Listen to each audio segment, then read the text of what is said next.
Nous sommes aujourd'hui le dimanche 30 décembre 2018 et c'est aujourd'hui notre dernier groupe Rail, séminaire groupe Rail du dimanche de cette année 2018. Et je voulais réannoncer quelques changements au sujet du groupe Rail. Comme vous le savez, je l'ai déjà dit à plusieurs reprises, le groupe Rail est tout d'abord, je pense, un moment très important pour tous ceux qui sont inscrits parce que nous avons des échanges, nous traitons de sujets importants et surtout ce qui vous permet, encore une fois, à tous ceux qui sont inscrits, de pouvoir avoir une relation plus directe avec moi, puisque pendant plus ou moins une demi-heure, je réponds à vos questions par l'intermédiaire du chat par rapport au sujet que nous avons choisi. Juste un instant, j'ai oublié d'éteindre mon portable. Et donc, je réponds aux questions et ça nous permet donc d'approfondir des sujets dans un autre esprit que celui du cours que je donne régulièrement sur le site. Maintenant, encore une fois, tous ceux qui sont inscrits ont donc un intérêt spirituel et plus encore dans le fait de participer à ce groupe. Et comme je l'ai dit, je n'ai aucune hésitation à le dire, c'est tout à fait normal. C'est aussi pour nous qui devons tenir et soutenir et entretenir ce site, c'est aussi pour nous une occasion propre, décente, normale, de recevoir, grâce à toutes les inscriptions, de recevoir des dons qui nous permettent de tenir le site.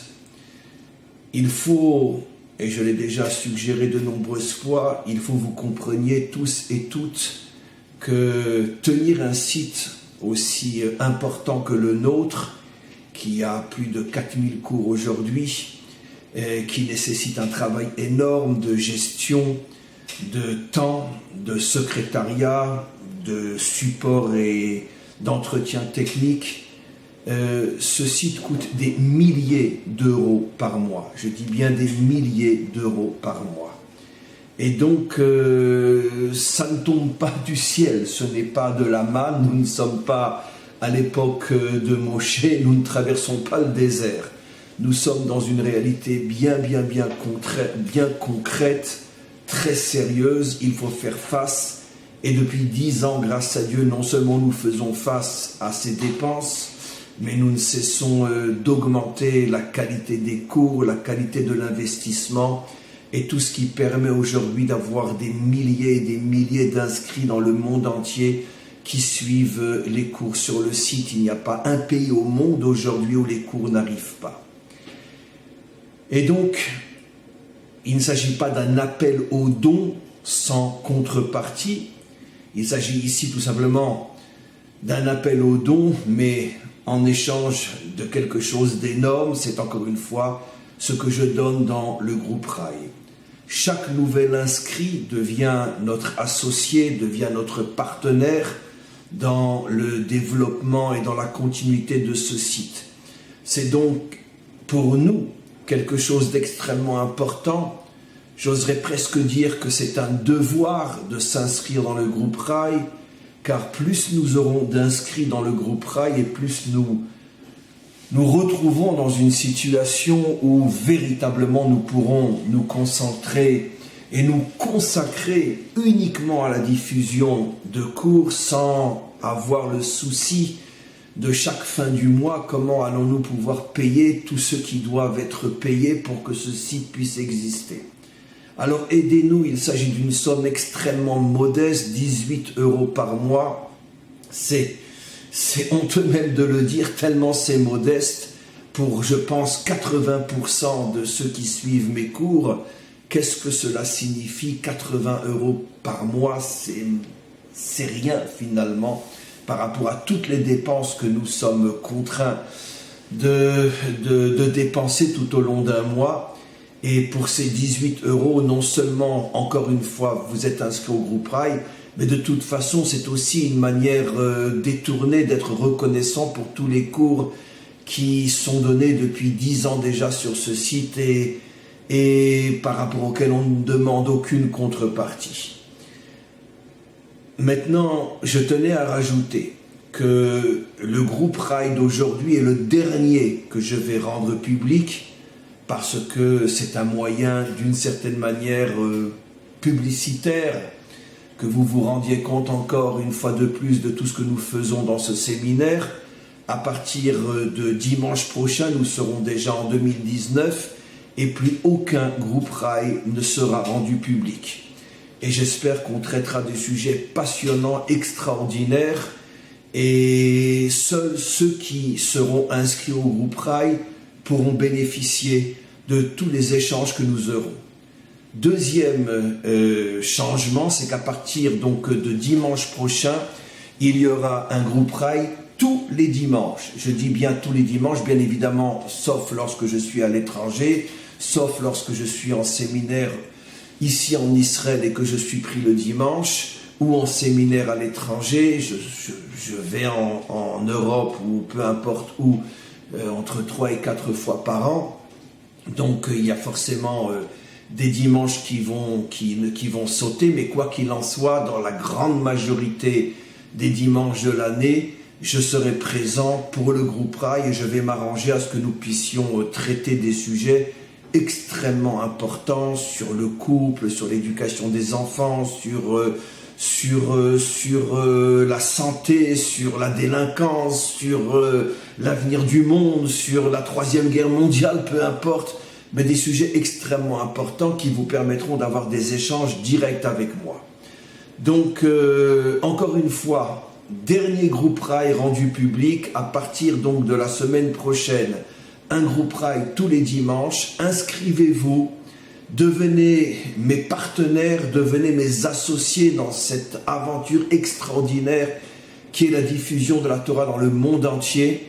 Et grâce à vos dons, grâce à votre soutien, nous pourrons faire un travail de plus en plus extraordinaire qui dépassera toutes les limites du temps et de l'espace, comme c'est déjà pratiquement le cas aujourd'hui, en ce sens qu'il n'y a pas une minute dans la journée où quelque part dans le monde, un de nos cours n'est pas étudié, et il n'y a pas un endroit dans le monde aujourd'hui, même jusque dans les endroits les plus éloignés, où il n'y a pas quelqu'un qui écoute chaque jour un des cours de ce site.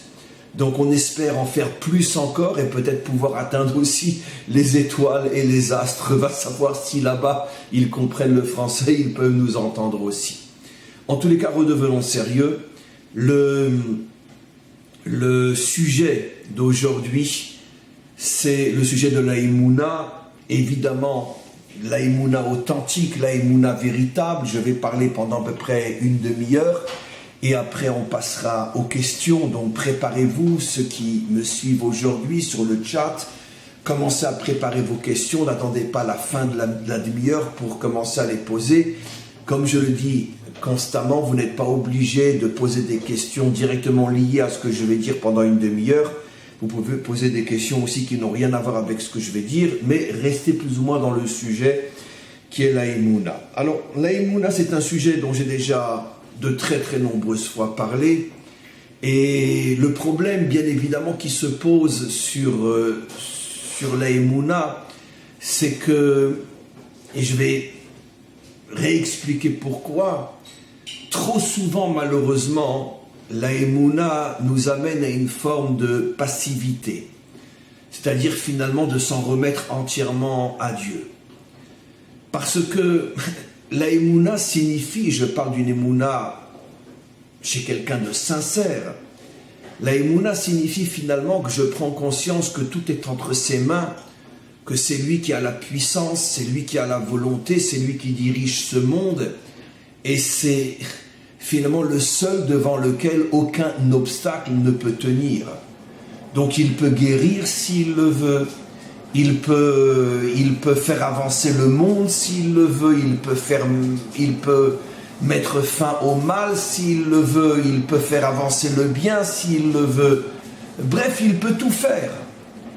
Et le problème de la Emouna, c'est que plus je suis, on pourrait dire, sincèrement et profondément conscient de son existence, de sa présence, de sa puissance, et moins j'ai le sentiment que finalement il a besoin de moi.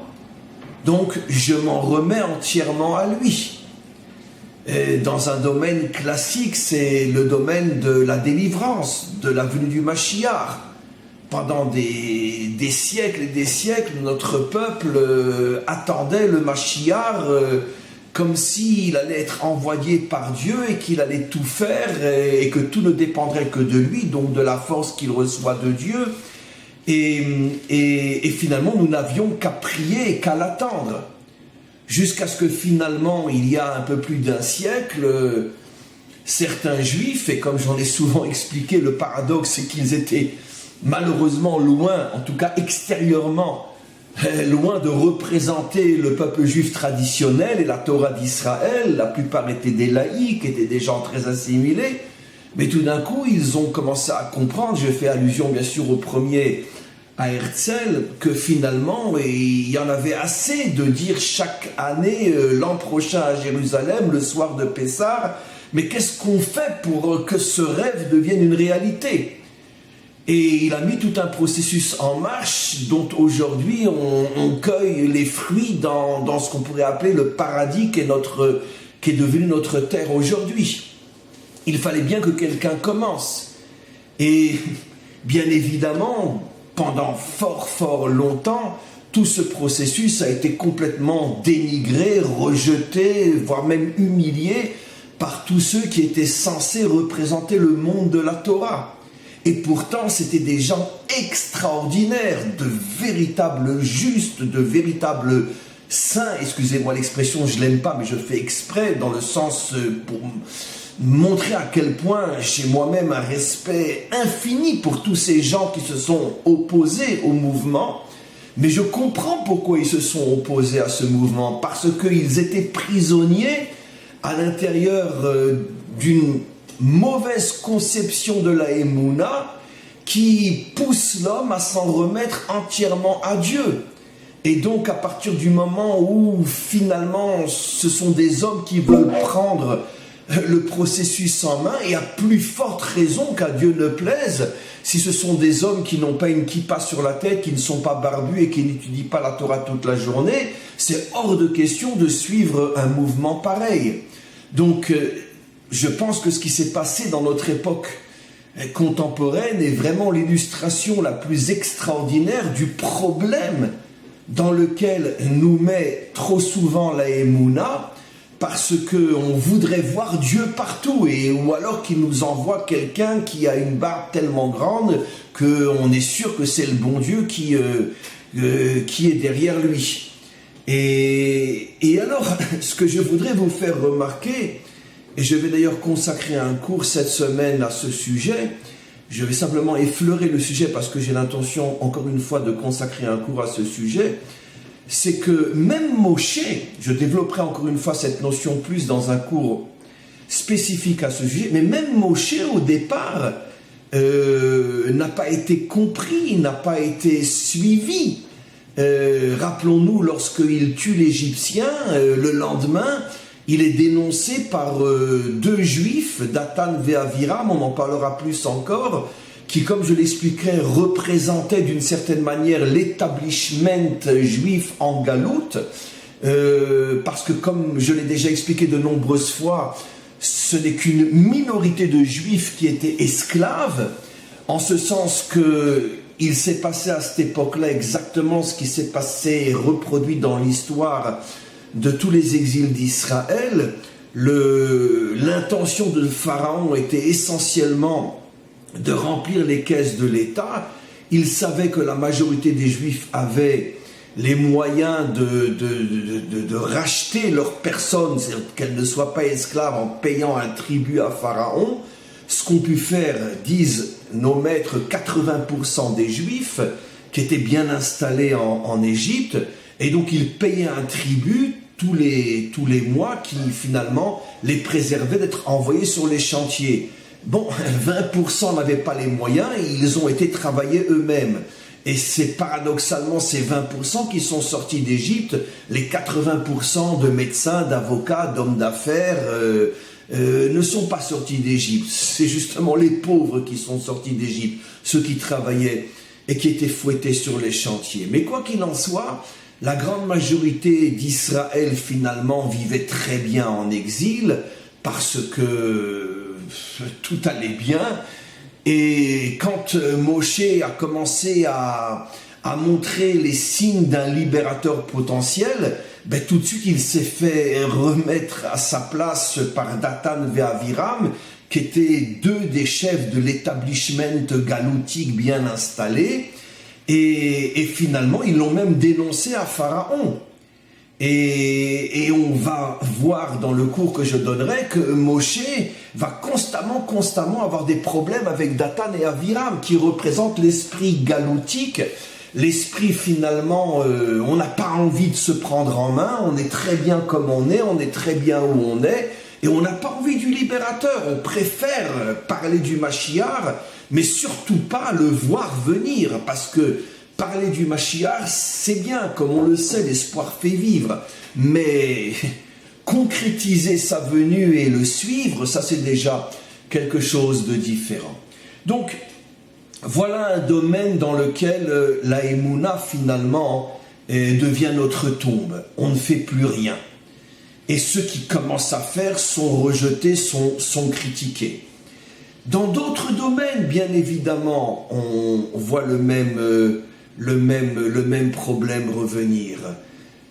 Finalement, l'homme de Emouna, trop souvent, se déconnecte de ce monde, vit dans une sorte de bulle spirituelle, de monastère virtuel, c'est-à-dire sa propre vie, ou de synagogue virtuelle, peu importe, c'est exactement la même chose, où finalement, il a ces moments où il se retrouve avec Dieu, et puis ce monde l'effraie, ce monde, c'est l'impureté, c'est le mal, c'est tout ce qu'il y a de négatif. Il est obligé de s'y trouver lui-même de temps en temps, parce qu'il faut bien gagner sa vie et soutenir sa famille, mais il y va vraiment parce que il n'a pas le choix, parce qu'il n'a pas la possibilité de vivre de ses rentes, il n'en a pas. Mais là où il se sent vraiment bien, c'est quand il est avec Dieu, dans finalement son refuge qui lui permet de recharger les batteries. Et si on lui demande à cet homme-là, mais attends, mais qu'est-ce que tu fais pour que le monde change ? Mais il répond, mais c'est Dieu qui va s'en occuper. Un jour viendra où Dieu reprendra les choses en main et il va nettoyer le monde de tout ce qu'il y a de mal, de tout ce qu'il y a de négatif. Et c'est son monde, c'est lui qui le réparera. Et si tu lui poses la question, mais toi, qu'est-ce que tu fais concrètement ? Moi je prie, moi je sers Dieu, moi je suis un homme bien, je suis un homme moral, je suis un homme spirituel, je ne fais de mal à personne, j'essaye vraiment d'être un exemple de lumière. On lui dit, oui d'accord, mais cette lumière elle est pour toi, tes proches, tu ne fais rien pour propager cette lumière dans le monde entier, ni au niveau de tes pensées, ni au niveau de ta parole, ni au niveau de tes actions. Il dit, mais attends, mais qu'est-ce que je suis moi pour agir dans ce monde? C'est impossible, c'est trop dangereux, j'ai pas le niveau, j'ai pas la force, j'ai pas la volonté, je ne suis pas Dieu, c'est Dieu qui va le faire. Et puis c'est comme ça finalement que le monde avance depuis des millénaires. Comme je le dis, finalement, la religion, la Emouna, qui est un concept fondamental, a été mal compris et finalement a transformé les gens bien en gens passifs et faibles. Et finalement, le monde reste entre les mains des méchants qui, eux, sont courageux, eux, sont virils, eux, sont de vrais mecs, ils n'ont peur de personne, ils s'accaparent le monde et finalement, ils en font ce qu'ils veulent. Et les gens bien, les gens moraux, les gens religieux, ils restent tranquillement à attendre que le bon Dieu décide de déchirer le voile et de reprendre son monde en main. Le problème, c'est que ça ne se passera jamais. Jamais, jamais, jamais, jamais. Le maître du monde jamais ne prendra son monde en main tant que les hommes n'aient pas commencé à le faire eux-mêmes. L'exemple, encore une fois, le plus extraordinaire que je puisse donner, puisque, comme on le sait, la Torah est le modèle fondamental de toute l'histoire humaine, c'est Moshe lui-même. Le premier libérateur et le premier qui a commencé à se battre contre le mal, à ne pas accepter la situation telle qu'elle était, et bien avant que le bon Dieu se manifeste à lui. Bien avant qu'il imagine, même dans ses rêves, qu'un jour il pourrait être choisi pour être le Goël, le libérateur. Moshe, très jeune, sort, il voit un Égyptien frapper un Juif, il réagit et il le tue. Mais les commentaires posent tous la question, mais attends, mais il y avait des milliers, des centaines de milliers de Juifs qui étaient fouettés tous les jours. Pourquoi faut-il que Moshe sorte, voit ce qu'il voit et réagisse? Mais où sont tous les autres? Tous les autres attendaient que Dieu réagisse. Tous les autres avaient effectivement une grande émouna. Ils croyaient en Dieu. Mais le problème, c'est qu'ils ne croyaient pas en l'homme. Moshe est le premier juif qui croit en l'homme, c'est-à-dire qui se dit, si moi, je n'agis pas, personne ne le fera à ma place. Parce qu'il est hors de question d'attendre que Dieu tue l'Égyptien pour sauver un juif. Il ne le fera pas. Parce que ce n'est pas dans cet esprit-là que le monde a été créé, ce n'est pas dans cet esprit-là que l'homme a été créé. Et finalement, qu'est-ce que je viens de vous révéler ici? Quelque chose dont j'ai souvent parlé, c'est que la véritable émouna, ce n'est pas la émouna en Dieu, mais c'est la émouna en l'homme. De comprendre qu'à partir du moment où Dieu m'a créé, c'est lui qui place sa confiance en moi. Et il me demande d'avoir confiance en moi et de comprendre que c'est à moi de réveiller le maître du monde. C'est ce qui s'appelle dans la Torah des secrets, Iteruta diltata, sheme oreret et Iteruta deleila. J'ai fait exprès de le dire en hébreu pour rappeler cet enseignement à ceux qui connaissent un petit peu l'hébreu, pour qu'ils voient que tout ce que je dis est fondamentalement fondé. Le Zohar explique qu'il faut d'abord le réveil du bas pour que se produise le réveil du haut. Jamais Dieu ne se réveille pas s'il n'y a pas en bas des hommes qui commencent à prendre les choses en main. À un moment où ils ne peuvent même pas imaginer que peut-être que Dieu s'associera à leur révolution, à leur action. Continuons avec Moshe. Donc Moshe est arrêté, il est dénoncé par Dathan ve'Avira, Moshe est arrêté. Il aurait pu très bien s'en remettre à Dieu et dire, Dieu, si tu veux que je meure, je meurs pour ton nom. Non, Moshe fait tout pour s'échapper, il donne un coup à son comment on appelle ça, à son gardien, il en fracasse un autre, il saute par la fenêtre, il s'en va. Il se laisse pas faire, il s'en remet pas à Dieu, tant qu'il peut cogner, il cogne. Et puis après, d'après notre tradition, il s'en va en Afrique, puisqu'il est en Afrique. L'Égypte, c'est le nord de l'Afrique. Donc il descend plus bas vers le sud, et vous croyez qu'il va rester un petit homme de rien du tout? Non, pas du tout. D'après notre tradition, il aide dans un certain pays d'Afrique où aussi il y avait on pourrait dire un dictateur, et le peuple était soumis et était malheureux. Il aide le peuple à se révolter, et le peuple nomme le roi de cette contrée, le roi de cette région. Il épousera même une Africaine, d'après notre tradition. Là encore, il ne reste pas tranquille, il n'est pas monsieur tout le monde. Il est toujours celui qui a la tête de mouvements qui permettent au bien de se débarrasser du mal. Et puis après, il quitte l'Afrique, on le retrouve à Midian, il arrive à un endroit, il voit des bergers s'en prendre à des jeunes filles. Vous croyez qu'il se dit, que Dieu n'a qu'à agir, et puis c'est pas mon problème, je suis pas de ce pays, je ne suis qu'un étranger. Non, il prend son bâton, il court après les bergers, il leur fracasse la tête. Ce qui veut dire que la Torah nous montre, et à ce moment-là, il a déjà 80 années. Ça veut dire que pendant 80 années, Moshe est quelqu'un qui prend toujours l'initiative de faire quelque chose lorsque personne ne le fait. Et il se met constamment en danger. Et quand le maître du monde s'est rendu compte qu'il a enfin en face de lui un véritable croyant, c'est-à-dire celui qui croit en l'homme plus qu'en n'importe quoi d'autre, celui qui sait que si j'existe, c'est parce que j'ai une mission à réaliser, de dévoiler le bien et de détruire le mal, et ça demande des actions, ça demande des forces, ça demande surtout du courage. Seulement après 80 années de lutte contre le mal, le maître du monde le choisit pour devenir le libérateur. Ce qui veut dire qu'il n'a pas été choisi parce qu'il croyait en Dieu. Il a été choisi parce que c'était un homme d'action. Et c'est ça la véritable Emouna. Je suis en train ici de redéfinir la notion de Emouna. L'Emouna, ce n'est pas croire en Dieu.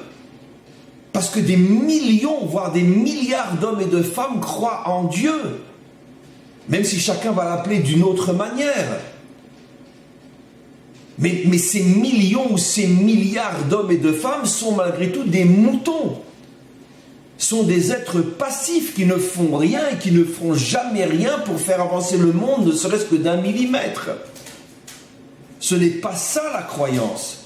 La croyance, c'est qu'est-ce que je fais, quel risque je prends, combien je me mets en danger pour que le monde change. Après, si le maître du monde veut s'associer à moi et veut me choisir pour qu'ensemble on en fasse encore plus, c'est son problème à lui, mais ça ne m'intéresse même pas. C'est pas ça mon problème. Vous croyez que Herzl s'est posé la question, est-ce que le bon Dieu va s'associer à lui ou non? Il a fait ce qu'il devait faire et aujourd'hui, on est tous là à cueillir les fruits des graines qu'il a plantées. Il fallait bien que quelqu'un commence. Et justement, comme c'était quelqu'un en grande partie assimilé et pas vraiment croyant et certainement pas un homme de Torah, c'est clair qu'il n'avait pas dans son esprit Dieu. Mais il était un vrai croyant au risque de déplaire à tous les faux croyants qui vont écouter ce que je dis. C'était un vrai croyant dans le sens qu'il s'est dit, mais mince alors, ça fait 2000 ans qu'on demande l'Eshana Abba Yerushalayim. L'an prochain à Jérusalem, mais qui bouge pour que l'an prochain on puisse être à Jérusalem? Ça c'est un vrai croyant. Parce que grâce à lui, moi je suis là aujourd'hui. Et je peux de Jérusalem enseigner la Torah dans le monde entier. Merci Herzl. Merci d'avoir montré ce que c'est un vrai croyant.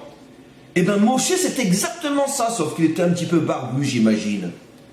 Mais bon, parce qu'à cette époque-là, tous les juifs étaient barbus tout simplement. Mais c'est la même chose, Moshe. Il n'attend pas l'an prochain à Jérusalem. Partout où il voit le mal, il cogne. Il fait avancer les choses. Et à ce moment-là, il est choisi.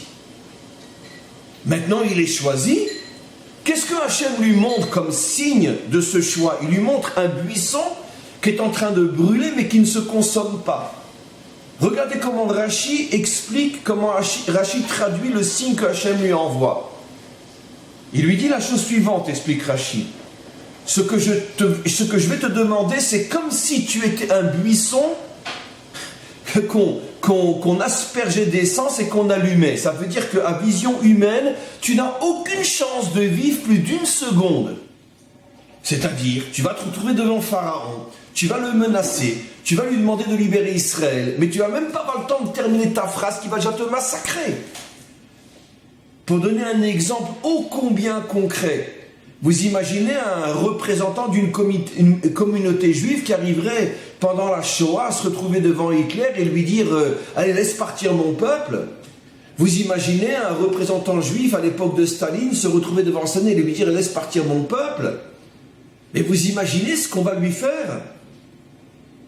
Mais c'est la situation dans laquelle se trouve Moshe. Moshe comprend très bien que demander à Pharaon de laisser sortir les Juifs, c'est verser de l'essence sur un buisson, l'allumer et espérer qu'il ne va pas se consommer. Ça veut dire que Hachem lui demande de faire quelque chose qui est encore plus fou que tout ce qu'il a fait jusqu'à maintenant. Parce que jusqu'à présent, il s'est attaqué à des hommes qui représentaient le mal, mais qui n'avaient pas le plein pouvoir. Là, il va s'attaquer à celui qui représente le bon Dieu sur terre, qui a les pleins pouvoirs. Avec un seul signe de l'œil, il peut faire découper Moshe en 1000 morceaux. Et Moshe doit se tenir devant un tyran pareil. C'est pour ça que Hachem prévient Moshe. Je t'ai choisi parce que tu as l'étoffe d'un véritable homme croyant. Toi, tu es un vrai croyant parce que tu es un homme d'action qui n'a peur de rien. Donc toi, tu peux représenter la véritable foi, la foi authentique. Pas la foi des églises ou des synagogues. La foi de la rue, la foi des barricades, la foi des révolutions. La foi des hommes qui se mettent en danger pour sauver le monde. Ça, c'est la véritable foi. Et c'est ça le modèle que représente Moshe. Et des modèles comme ça, combien qu'il y en a eu dans l'histoire? 2, 3, 4, 5, j'en sais rien. Je parle d'hommes qui sont à la fois attachés à Dieu véritablement, mais qui sont en même temps des hommes d'action. Combien qu'il y en a eu dans l'histoire? Très très peu. Très très peu.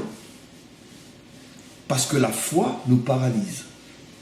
Et c'est un grand, grand problème. Et pourquoi la foi nous paralyse? Parce qu'on n'étudie pas la Torah avec authenticité, avec de véritables yeux honnêtes, avec un cerveau propre. On fait dire à la Torah ce qu'elle n'a jamais dit. Parce que si vous demandez au grand monde aujourd'hui, c'était qui Moshe? On dira, c'était l'homme de Dieu. C'était un homme croyant, c'était un saint, c'était un juste, qui était tellement connecté à Dieu que Dieu l'a choisi pour sauver son peuple. Mais tout ce qu'il faut dire, ils ne le diront pas, et tout ce qu'il ne faut pas dire, ils le diront. De dire que Moshe, c'était un petit casseur, qui passait son temps à rosser les méchants, et qu'il a fait ça toute sa vie, jusqu'à pratiquement sa vieillesse, 81 ans, que Moshe ne supportait pas qu'on puisse faire du mal à un innocent et qui à chaque fois se mettait en danger pour sauver l'innocent, même dans des pays qui n'étaient pas les siens, comme en Afrique, où il devient le leader d'une révolution et devient roi après avoir libéré la population, ou comme en Midian, où il se mêle de ce qu'il ne regarde pas, des bergers qui courent après des filles, c'est pas ton problème, t'es pas de ce pays, t'es un étranger, reste à ta place. Non. Ça, c'est Moshe. Donc vous comprenez qu'on est à des années-lumière de comprendre ce qu'est véritablement la Emouna. Dans d'autres domaines, dans la vie de tous les jours aussi, on revient sur ce problème. Dans un problème de couple, dans un problème de travail, dans un problème relationnel avec la famille ou avec des étrangers, peu importe. Très souvent, il y a deux possibilités. Soit quelqu'un, on n'est pas croyant, on ne croit en rien, et il s'en fout de tout, et je dis, je m'entends pas avec ma femme, c'est pas grave, c'est pas les femmes qui manquent dans la rue, et puis voilà. Et peu importe, je m'entends pas avec un tel ou un tel qu'il aille se faire voir, et c'est tout. D'accord? Et puis si c'est un homme vraiment, vraiment, vraiment croyant, alors il dira, faussement vraiment croyant, mais c'est la volonté de Dieu, c'est des épreuves que j'ai sur terre, j'ai une femme comme ça, ou j'ai un mari comme ça, parce que c'est pour me nettoyer de toutes les écorces que j'ai en moi, je ne comprends pas, mais j'ai foi en Dieu, et voilà. Et donc, mais dans les deux cas, c'est la même bêtise. Prends le problème en main et résous-le. Si tu as un problème, si tu as une épreuve, c'est pas pour te nettoyer de tes fautes. Tant que tu penses que tu peux faire quelque chose, que tu peux agir, agis. Encore une fois, qu'est-ce que je ne cesse de dire? La Emouna, ce n'est pas la foi en Dieu, mais c'est la foi en l'homme. Et cette Emouna, elle est pratiquement inexistante dans ce monde. Pratiquement inexistante. Ou, à la rigueur, on la trouve chez les méchants, mais eux, c'est pas la foi en l'homme qu'ils ont, parce que justement, ils sont des destructeurs de l'homme. C'est la foi, ou plutôt la confiance dans leur force, dans leur méchanceté, dans leur argent, dans leur pouvoir. Mais ce n'est pas la foi en l'homme, parce que s'ils avaient la foi en l'homme, ils n'utiliseraient pas leur force pour détruire l'homme. Mais un homme qui utilise sa force en tant qu'homme pour construire l'homme, c'est très très très très rare. Et il n'y en a pratiquement pas eu durant toute l'histoire des hommes comme ça. Donc finalement, avant de passer à vos questions, comment qu'on arrive à reconstruire la foi authentique? Je l'ai déjà dit. En faisant ce qu'il y a de le plus difficile à faire, étudier la Torah honnêtement. C'est-à-dire, quand tu étudies la Torah, ne viens pas avec ta vision religieuse des choses, que tu plaques sur la Torah au point de finalement de voiler ce qu'elle est censée t'enseigner. Essaye de venir véritablement propre, pur, nettoyé, libéré de tout ce que tu peux penser et sois réceptif à ce que la Torah te dit. Et tu verras, pour reprendre l'exemple de Moshe, que la Torah, quand elle te présente le premier libérateur, elle ne te présente pas un homme qui étudiait du matin au soir, qui était un saint, qui passait son temps à prier, à parler avec Dieu, un ange auréolé. Non, elle te montre un petit voyou, un petit casseur, un petit bagarreur qui passe son temps à cogner les méchants. Voilà ce que la Torah te présente comme étant le modèle du premier libérateur. C'est incroyable, ça fait 4000 ans qu'on a reçu la Torah, on peut compter sur les 5 doigts de la main ceux qui ont vraiment compris ce que la Torah veut nous enseigner. Parce que demande à n'importe qui c'était qui Moshe, pourquoi il a été choisi, tout le monde vous dira c'était un grand saint. Non, c'était un petit voyou, casseur de méchants. Voilà ce que t'es Moshe. Et c'est pour ça qu'Hachem l'a choisi. Et c'est pour ça que plus tard il choisira le roi David aussi. Alors qu'il venait d'une lignée où on sait très bien, vous connaissez mes cours, la moitié d'Israël pensait qu'il n'était même pas juif.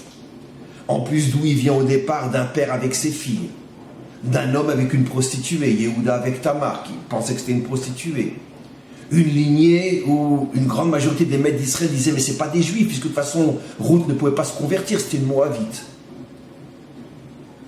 Et le maître du monde s'amuse à aller chercher le premier vrai roi d'Israël duquel sortira le Mashiach d'un truc aussi compliqué. Mais prends-en un normal. Pourquoi ça? Mais parce que la Torah nous décrit qui c'était David. Un casseur de méchants. David, c'était un casseur de méchants. Il avait 16 ans, il n'était même pas enrôlé à l'armée, ses grands frères étaient à l'armée. Et puis son père l'envoie pour aller apporter des vivres à ses frères qui sont enrôlés. Et puis il arrive là-bas, et puis il voit tous les juifs cachés derrière leur sac de sable ou je sais pas quoi. Et il voit le grand Goliath en train d'insulter le Dieu d'Israël et le peuple juif, en train de blasphémer. Et regardez le texte, il va d'officier en officier, il leur dit mais vous réagissez pas? Vous réagissez pas? Et tous lui disent mais attends, mais comment tu veux qu'on réagisse? T'as vu qui c'est? David dit mais il est en train d'insulter le Dieu d'Israël, vous réagissez pas? Et puis il s'en va chez Shaoul et il lui dit mais attends, mais personne ne réagit. Shaoul lui dit tu veux y aller, vas-y. Il lui met une armure, mais il ne sait même pas comment avancer avec une armure, il tombe, il dit allez laissez-moi tranquille, j'y vais, habillé comme un berger. Il prend sa fronde et il y va. Et il fait tomber Goliath. C'est pour ça que Dieu le choisit. Le bon Dieu, il aime les petits voyous casseurs de méchants qui n'ont peur de rien. C'est pour ça que David va devenir le symbole de la Emouna, le symbole de la foi authentique. C'est lui qui va écrire les psaumes. Parce qu'un petit religieux qui reste planqué dans sa synagogue, le bon Dieu lui aurait jamais laissé écrire un livre qui allait devenir le symbole universel de la foi. Parce que c'est pas ça la foi. La foi, c'est David, un petit berger qui s'en va contre le grand Goliath. Lui, le maître du monde, lui demande d'écrire un livre qui va devenir le symbole de la foi authentique. Parce que lui est un casseur de méchants. Et le bon Dieu ne se lie qu'aux casseurs de méchants. Et enfin, pour conclure, ceux qui imaginent que le Mashiach va sortir d'une grande yeshiva, d'une grande synagogue, auréolé de lumière, avec 50 livres dans les bras, parce qu'il passe son temps à étudier, si vous imaginez que ça va être ça le Mashiach, C'est pour ça, nous disent nos maîtres, qu'au départ, une grande partie d'Israël sera contre le Mashiach. C'est dans le Zohar explicite. Pourquoi? Parce qu'ils diront, c'est pas ça le Mashiach. Mais c'est quoi ça? D'où il sort? Nous, on attendait un grand saint. Que dès qu'il ouvrirait la bouche, il y aurait des faisceaux de lumière qui sortiraient de sa bouche. C'est ça qu'on attend depuis des millénaires. C'est qui ce truc-là? C'est quoi? Et il va devoir se battre pendant des années pour se faire reconnaître comme Mashiach. Parce que c'est pas du tout ce à quoi une grande partie du monde juif s'attendait. Mais si on avait pris le temps d'étudier la Torah comme on devrait l'étudier depuis le départ, eh ben on ne sera pas étonné quand il va se dévoiler. Parce qu'il ne viendra pas de là où on l'attend. Pas du tout. Voilà, on va passer aux questions. Alors, Franck Laurence, quel lien existe-t-il entre la Emouna et l'expérience de la Merkava, chariot divin? J'avoue que j'ai du mal à comprendre la question. Quel lien existe entre la Emouna et l'expérience de la Merkava? Précisez votre question, cher ami, parce que je ne la comprends pas. Pour expérimenter la Emouna, il s'agit de savoir comment agir. Alors, comment savoir notre mission dans cette vie et notre rôle dans la réparation du monde? Cette question, par contre, je la comprends. J'ai déjà souvent répondu à cette question qui est très importante, parce que c'est effectivement la question classique que l'on demande constamment. Bon, très bien, Rav, j'ai écouté ce que vous avez dit, mais expliquez-moi, moi je ne sais pas ce que je dois faire, comment je dois faire. J'ai déjà dit, il y a un secret. Le secret, c'est l'étude de la Torah. La Torah est tout sauf une connaissance, est tout sauf une spiritualité, est tout sauf une philosophie de la vie et tout ce que l'on pourrait dire, ou l'histoire de nos ancêtres les Hébreux. La Torah est une lumière, la Torah s'appelle Torah Or, une Torah de lumière. Et cette lumière, lorsque je me connecte à elle, elle m'éclaire, et elle me permet de savoir qui je suis, jusqu'au point de me révéler mes véritables qualités, mes véritables forces et donc ma mission. Et ça, c'est quelque chose que tout celui qui étudie la Torah sincèrement et honnêtement peut vérifier et peut en témoigner.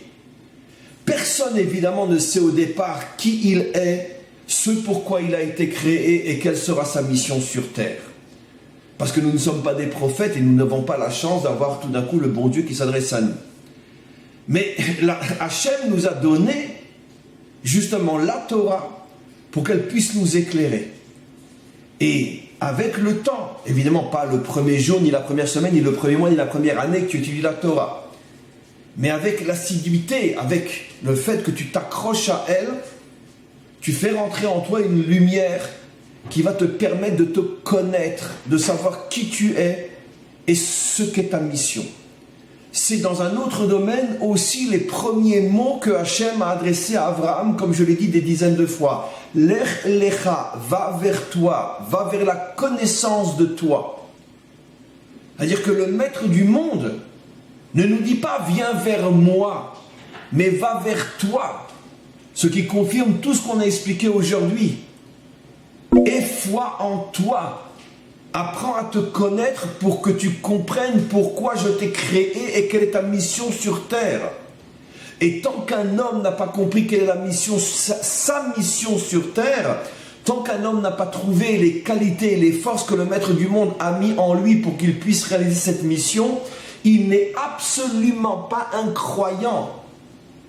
Parce que croire en Dieu n'est absolument pas la définition de la croyance selon la Torah. C'est pour ça, encore une fois, que les premiers mots qu'Hachem adresse à Abraham, c'est Lech lecha, va vers la connaissance de toi. Et depuis le don de la Torah, pour arriver à cette connaissance de soi, le maître du monde nous a donné la Torah. Alors, toujours Franck Laurence, finalement, il faut se méfier de nos représentations mentales et aller au-delà de nos jugements. Oui, bien sûr, le grand problème que nous avons lorsque nous étudions n'importe d'ailleurs quelle œuvre philosophique ou mystique ou peu importe, et c'est malheureusement vrai aussi au niveau de la Torah, c'est qu'on vient déjà avec tout un a priori, on vient déjà avec tout tout un bagage qui nous empêche de voir ce que le texte nous dit. On lit des mots, on étudie des messages, mais on ne se rend même pas compte qu'on les falsifie complètement parce que notre vision du monde est celle que finalement nous lisons à l'intérieur du texte. On ne se rend même pas compte qu'on projette notre propre vision du monde sur un message qui n'a rien à voir avec notre vision du monde.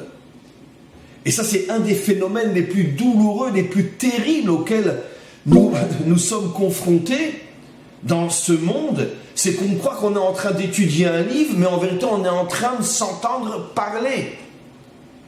Et ce n'est pas le livre qu'on étudie. C'est nous-mêmes qui projetons notre compréhension des choses et qu'on arrive à trafiquer le texte pour arriver finalement à lui faire dire ce que, dès le départ, on voulait entendre. Je dis souvent en blaguant que quand je donne une conférence ou un cours et que ça m'arrive que quelqu'un vient et me dise à la fin du cours « Ah, vous savez, Rav, hein, vous avez dit exactement ce que je pense. » Ben pour moi, c'est la plus grande claque qu'on puisse me donner. Pour moi, je vous dis sincèrement, je comprends que finalement, c'était complètement nul ma conférence. Parce que si je suis là pour répéter ce que les autres pensent avant de m'avoir entendu, donc je ne sers à rien. Donc mon cours est nul. Le but d'un enseignant, c'est d'apporter quelque chose de nouveau, de différent. Pas de conforter les gens dans ce qu'ils savent et dans ce qu'ils sont. Sinon, à quoi je sers? Et donc, moi, personnellement, je ne supporte pas qu'on vienne me dire à la fin d'un cours, aura vraiment, hein, chaque mot, c'est exactement ce que je pense. J'ai envie de lui dire, jetez-moi dans une poubelle parce que vraiment, je ne sers à rien. Et j'ai honte de moi. Parce que je me dis, Chaim, tu as parlé pendant 1 heure, tu as parlé pendant 1 heure et demie, et finalement, tu n'as dérangé personne, tu n'as rien apporté, tu as fait que laisser les moutons paître dans leur champ.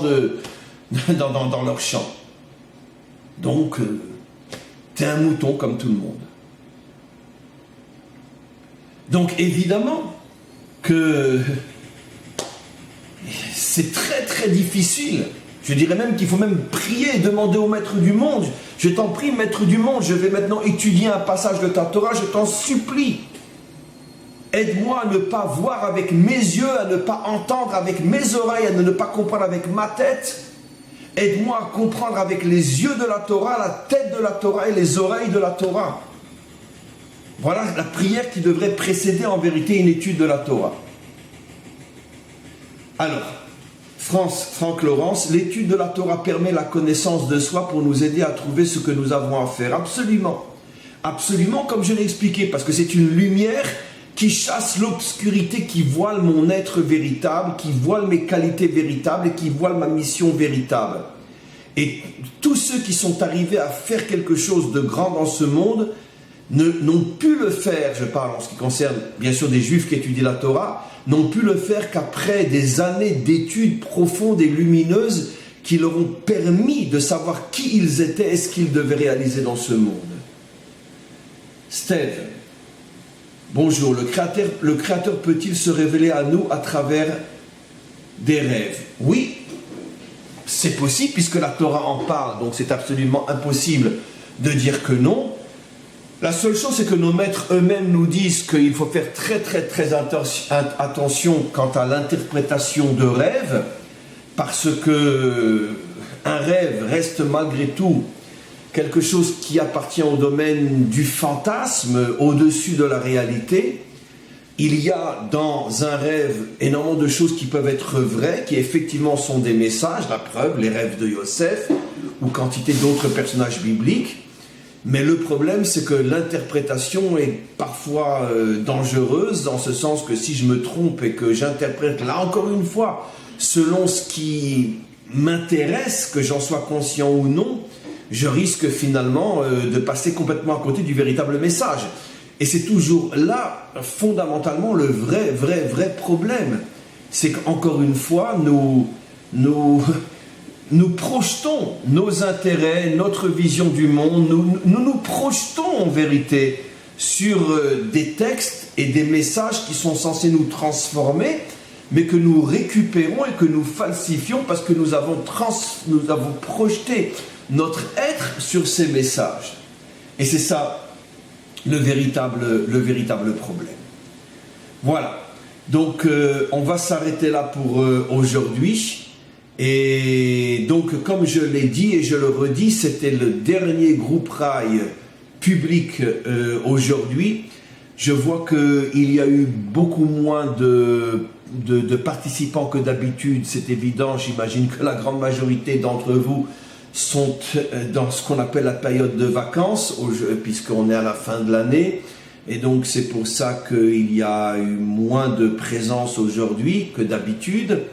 Mais ce n'est pas grave, quoi qu'il en soit, ce qui compte c'est qu'on ait pu faire ce groupe rail, qu'il y a eu quelques questions malgré tout, je vous en remercie. Franck Laurence, Steve et tous ceux qui ont participé même sans poser de questions. Comme je le répète, donc je vais mettre ce groupe rail en ligne public pour inciter d'autres personnes à se connecter, à s'inscrire au groupe rail. J'ai expliqué combien c'est important et combien j'ai besoin de vos inscriptions. Et à partir de dimanche prochain, le groupe rail sera entièrement privé uniquement pour tous ceux qui sont inscrits. Et il n'y aura plus de diffusion publique du groupe rail à partir de dimanche prochain. Et à partir de dimanche prochain, sauf bien sûr des cas de force majeure, il y aura groupe rail chaque dimanche à 11h, heure israélienne. À tous et à toutes, une très très très bonne journée et une très très bonne semaine.